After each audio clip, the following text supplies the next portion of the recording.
America యుద్ధ తంత్రం, Israel యుద్ధ తంత్రం, దీన్ని ఇరాన్ మీద ప్రయోగించారు వాళ్ళు. కానీ ఆయితుల్లా అలీ ఖైమోని చాలా చాలా నిష్ణాతుడు, చాలా వారు అంటే యుద్ధ తంత్ర నిపుణుడు. ఎంత తెలివైన వాడంటే ఈరోజు ఇరాన్ పరిస్థితి మనం చూస్తే తెలుస్తుంది. గత ఫిబ్రవరి 28 నుంచి అంటే ఇప్పటికి 26 రోజులుగా ఇప్పుడు అమెరికా అధ్యక్షుడు చెప్పినట్టు ఇరాన్లో 49 మంది టాప్ లీడర్లను లేపేశారు.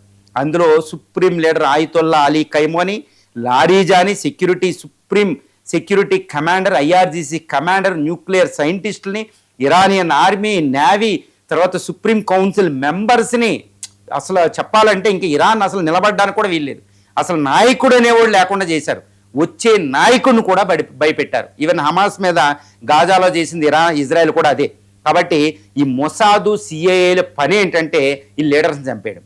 కానీ ఆయితుల్లా అలీ ఖైమోని ఏం చేశాడంటే ఇక్కడ అమెరికా అధ్యక్షుడు ట్రంప్ సిఐని, ఇది సెంట్రల్ ఏజెన్సీని, ఇంటెలిజెన్స్ ఏజెన్సీని, తర్వాత నెతన్యాహుని, మొసాద్ను కూడా ఫస్ట్ టైం ఇరాన్ ఫూల్స్ చేసిందనమాట ఇరాన్.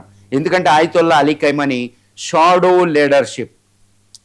లీడర్షిప్ అంటే పైన చనిపోతున్నారు.